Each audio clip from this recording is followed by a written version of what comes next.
حضور تشریف لائے اور ہم کسی امر میں بات کر رہے تھے تو حضور علیہ السلام نے ارشاد فرمایا کہ تم کس چیز کا تذکرہ کر رہے ہو؟ تو ہم نے عرض کی حضور ہم قیامت کے بارے میں ذکر کر رہے ہیں۔ تو حضور علیہ السلام نے ارشاد فرمایا کہ قیامت اتنی دیر تک قائم نہیں ہوگی جب تک یہ نشانیاں پوری نہ ہو لیں۔ ان میں سے ایک حضور نے دھوئیں کا ذکر فرمایا، دوسرا دجال کا تذکرہ کیا، تیسرا دابت الارض یعنی یاجوج اور ماجوج کا تذکرہ کیا کہ وہ نکلیں گے، اس طرح سورج کا مغرب سے نکلنا اس کا ذکر کیا، حضرت عیسیٰ علیہ السلام کے نزول کا ذکر کیا۔ اسی طرح حضور علیہ السلام نے زمین کا 3 جگہوں سے بیٹھ جانے کا ذکر کیا، ایک مشرق میں، ایک مغرب میں اور ایک جزیرہ عرب میں، زمین دھنس جائے گی نیچے، اس کا ذکر کیا۔ اور یمن کی جانب سے ایک آگ نکلے گی جو لوگوں کو دھکیل کر کے شام کے میدان میں لے آئے گی، اس کا تذکرہ کیا۔ فرمایا جب تک یہ نشانیاں پوری نہیں ہو جاتی اتنی دیر تک قیامت قائم نہیں ہوگی۔ تو یہ قیامت کے آنے سے قبل جو ہیں وہ نشانیاں ہیں جو ظاہر ہوں گی۔ اس کے علاوہ قیامت آنے سے کچھ اس سے بھی پہلے نشانیوں کا ظہور ہوگا جس کا ذکر حضور نبی رحمت صلی اللہ علیہ وسلم نے ارشاد فرمایا۔ حدیث جبریل اس پہ بہت معروف ہے جس کو حضرت عمر بن خطاب رضی اللہ تعالیٰ عنہ روایت کرتے ہیں۔ آقا کریم علیہ السلام کی خدمت میں کہتے ہیں ہم حاضر تھے کہ ایک شخص آیا کہ جس کے سیاہ کالے بال تھے اور سفید رنگ کا اس نے لباس پہنا ہوا تھا، اہل مدینہ سے وہ تھا نہیں، اور اس کے چہرے پر، لباس پر، بشرے پر آثار سفر بھی ظاہر نہیں تھے۔ اگر مقامی ہوتا تو ہم جانتے ہوتے، اور اگر باہر سے آیا ہوتا تو اس کے چہرے پر، لباس پر جو ہے وہ سفر کے آثار ہوتے۔ اس زمانے میں اس طرح کے سفر تو نہیں تھے آسانی اور سہولت والے، تو جو بھی سفر کر کے دور سے آتا تو اس کا چہرہ بتاتا یہ مسافر ہے، تو کہا مسافر لگتا نہیں تھا اور اہل مدینہ سے تھا نہیں۔ ہم پریشان تھے کہ یہ کون ہے، لیکن وہ آیا اور حضور علیہ السلام کی خدمت میں اپنے زانو بچھا کر کے بیٹھ گیا۔ فَأَسْنَدَ رُكْبَتَيْهِ إِلَىٰ رُكْبَتَيْهِ، اپنے دونوں گھٹنے اس نے حضور علیہ السلام کے گھٹنوں سے جوڑے اور حضور کی خدمت میں یوں ادب سے بیٹھ گیا۔ پھر اس نے حضور علیہ السلام سے اسلام کے بارے میں پوچھا، حضور علیہ السلام نے جواب دیا۔ پھر اس نے کہا بالکل آپ نے سچ فرمایا ہے۔ ہم حیران ہوئے، خود ہی سوال کرتا ہے اور خود ہی تصدیق کرتا ہے۔ پھر اس نے حضور سے ایمان کے بارے میں پوچھا، حضور نے کچھ ارشاد فرمایا ایمان یہ ہے، تو اس نے کہا بالکل صدقتا، آپ نے سچ کہا ہے۔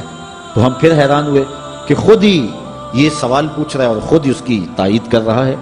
پھر اس کے بعد اس نے کہا مجھے اب قیامت کے بارے میں بتائیں۔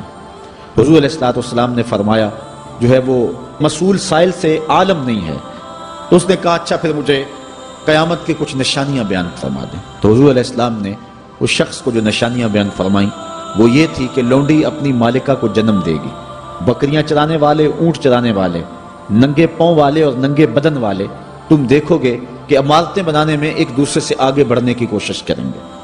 بہرحال تھوڑی دیر تک وہ حضور کی خدمت میں بیٹھا رہا، اس کے بعد جب چلا گیا تو تھوڑی دیر گزری تو حضور نے فرمایا عمر جانتے ہو یہ شخص کون تھا؟ عرض کی اللہ و رسولہ عالم، اللہ اور اس کا رسول جانتا ہے۔ فرمایا یہ جبریل امین تھا جو تمہیں تمہارا دین سکھانے کے لیے آیا تھا۔ حضرت ابو ہریرہ فرماتے ہیں کہ ہم حضور کی خدمت میں بیٹھے ہوئے تھے، ایک شخص حاضر ہوا، اس نے حضور سے کہا کہ حضور قیامت کب آئے گی؟ یہ سوال کیا، متی الساعہ، قیامت کب آئے گی؟ آقا کریم علیہ السلام نے اس کو جواب دیا، اذا ضیعت الامانہ فانتظر الساعہ، جب امانت کو ضائع کر دیا گیا تو سمجھ لے قیامت آ گئی۔ جب امانت کو ضائع کر دیا جائے گا تو سمجھ لے قیامت آ گئی ہے۔ قال کیف اضاعتها، عرض کی حضور امانت کو ضائع کرنا کیا مفہوم رکھتا ہے، اس کا مطلب کیا ہے؟ تشریح پوچھی حضور سے، تو حضور علیہ السلام نے جو جواب دیا وہ سماعت کیجئے۔ قال اذا وسد الامر الى غیر اہلہ فانتظر الساعہ، فرمایا جب معاملات نااہل لوگوں کے سپرد کر دیے جائیں تو سمجھ لے کہ قیامت آ گئی۔ جب مسندوں کے اوپر مسندوں کے حقدار نہیں ہوں گے، جب زاغوں کے تصرف میں عقابوں کا نشیمن آ جائے گا، جب تخت و تاج کے مالک غدار، بے دین اور نااہل لوگ ہوں گے، جب تخت و تاج کی حکمرانی اور مسلح و امامت کے مسند کے اوپر بیٹھنے والے بھی نااہل ہوں گے، تو پھر سمجھ لینا کہ قیامت جو ہے وہ ظاہر ہو رہی ہے۔ حضرت انس رضی اللہ تعالی عنہ سے ایک روایت ہے، کہتے ہیں سمعت رسول اللہ صلی اللہ علیہ وسلم یقول، میں نے حضور علیہ السلام کو فرماتے ہوئے سنا ہے۔ یہ حضرت انس رضی اللہ تعالیٰ عنہ وہ صحابی ہیں جنہوں نے 10 سال تک حضور کی نوکری کی ہے، اور کہتے ہیں 10 سال میں ایک بار بھی ایسا نہیں ہوا کہ حضور نے مجھے اف بھی کہا ہو۔ کہتے ہیں کبھی ایسا ہوتا کہ میرے ہاتھ سے کوئی برتن ٹوٹ جاتا، ازواج مطہرات جو ہیں وہ اس پہ ناراض ہونے لگتی تو حضور علیہ السلام روک دیتے، فرماتے اسے کچھ نہ کہو، اس برتن کی عمر ہی اتنی لکھی ہوئی تھی، یہ اتنے عرصے کے لیے ہی پیدا کیا گیا تھا۔ تو آقا کریم علیہ السلام نے جو ہے وہ ازواج مطہرات کو بھی روکا کہ وہ مجھے جھڑکے نہ۔ خدم تو رسول اللہ صلی اللہ علیہ وآلہ وسلم 10 سنین، میں نے پورے 10 سال حضور کی نوکری کی ہے۔ بلکہ جب آپ کہیں گے کہ حضور کے خادم کا نام کیا ہے، سارے صحابی حضور کے خادم ہیں، لیکن نام حضرت انس رضی اللہ تعالی عنہ کا آئے گا، یہ حضور علیہ السلام کے خادم خاص ہیں، اور حضور سے بہت ساری باتیں انہوں نے سنی ہیں۔ تو ان باتوں میں سے ایک بات کہتے ہیں، سمیت رسول اللہ صلی اللہ علیہ وسلم یقولو، میں نے رسول کریم صلی اللہ علیہ وسلم کو کہتے ہوئے سنا، ان من اشراط الساعۃ ان یرفع العلم، قیامت کی نشانیوں میں سے ایک نشانی یہ ہے کہ علم اٹھا لیا جائے گا، جہالت پھیل جائے گی، علم اٹھا لیا جائے گا۔ آج لفظ زیادہ ہو گئے ہیں، انفارمیشن زیادہ ہو گئی ہے، لیکن جس کو علم کہا جاتا ہے، جو مومن کے سینے کا جمال اور نور ہے، آج وہ اٹھا لیا گیا ہے۔ آج لوگ کہتے ہیں جی جتنا علم آج ہے اتنا علم پہلے تو نہیں تھا۔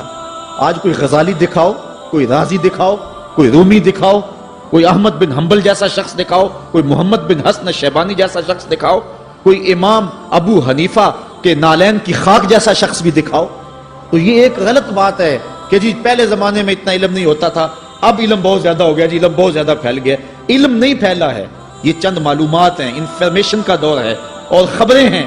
جو علم ہے، جو کہ مومن کے سینے کا جمال ہے اور باطن کا نور ہے، جو زندگی کی راہوں کو اجالتا ہے اور زمانے کو مالک کی دہلیز کے قریب کرتا ہے اور انسان کو انسانیت سکھاتا ہے، وہ علم جو ہے وہ اٹھتا چلا جا رہا ہے۔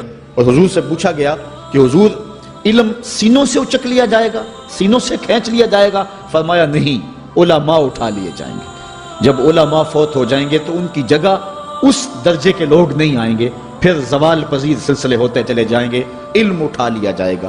جب سینے علم سے خالی ہو جائیں گے تو پھر قیامت آ جائے گی۔ اس لیے حضور علیہ السلام کا فرمان ہے، کائنات کی ہر شے علماء کی زندگی کی دعائیں مانگتی ہے، حتی الہیتیاں بھی علماء کی زندگی کی دعائیں مانگتی ہیں۔ انہیں پتا ہے علماء ہیں تو کائنات معرض وجود میں آئی تو موجود رہے گی، اگر علماء نہیں ہوں گے تو کائنات جو ہے وہ بالکل قیامت کا شکار ہو جائے گی۔ تو پہلی چیز حضور نے ارشاد فرمایا، ان یرفع العلم، علم اٹھا لیا جائے گا، ویکثر الجہل، اور جہالت عام ہو جائے گی۔ علم کی جگہ جو ہے وہ جہالت عام ہو جائے گی۔ آج علماء نہیں رہے ہیں، آج ہم جو ہے وہ انحصار کرنے لگے ہیں چند ٹیلی ویژن چینلوں پہ، اور اس کا نتیجہ کیا ہے کہ مختلف چینلز کے اوپر بیٹھے بہت سارے لوگ گمراہی پھیلا رہے ہیں۔ یہ ایک الگ داستان ہے، ایک الگ کہانی ہے کہ کس طرح سے علم کا گلا گھونٹا جا رہا ہے اور کس طرح جو ہے وہ لوگوں کو گمراہ کیا جا رہا ہے۔ یہ جہالت کی کثرت ہے۔ اور تیسری بات جو حضور نے ارشاد فرمائی، وَيَكْثُرَ الزِّنَا، زنا عام ہو جائے گا۔ نظر کا زنا یہ تو اس زمانے کے اندر برا رہا ہی نہیں ہے، لوگ اس میں کوئی آر ہی نہیں سمجھتے۔ کسی کی بہن اور بیٹی کو دیکھنا اور اپنی آنکھوں کو شہوات سے بھرنا، یہ بندہ محسوس ہی نہیں کرتا ہے۔ حضور علیہ السلام نے ارشاد فرمایا، من زنا زنیا بہی ولو بہی تان دارہی، جس نے زنا کیا یہ عمل اس کے گھر بھی لوٹے گا، اگرچہ وہ اپنی دیواریں اونچی اونچی کیوں نہیں کر لیتا۔ اگر آج کوئی کسی کی بہن بیٹی پر اپنی نظروں کو غلیظ کرتا ہے تو وہ یہ کیسے کہہ سکتا ہے کہ میری بہن اور میری بیٹی کسی کی گندی نظروں کا شکار نہیں ہوگی؟ یہ مقافات عمل ہیں۔ گندم از گندم بروید جو سے جو، از مقافات عمل غافل مشو۔ اس لیے بدکاری پھیل جائے گی، نظر کی بدکاری اور ہر طرح کی بدکاری، اور یہ اتنا برا اور کبھی کام ہے کہ اللہ تعالیٰ جل شانہ نے قرآن مجید میں اسے کھلی بے حیائی قرار دیا ہے۔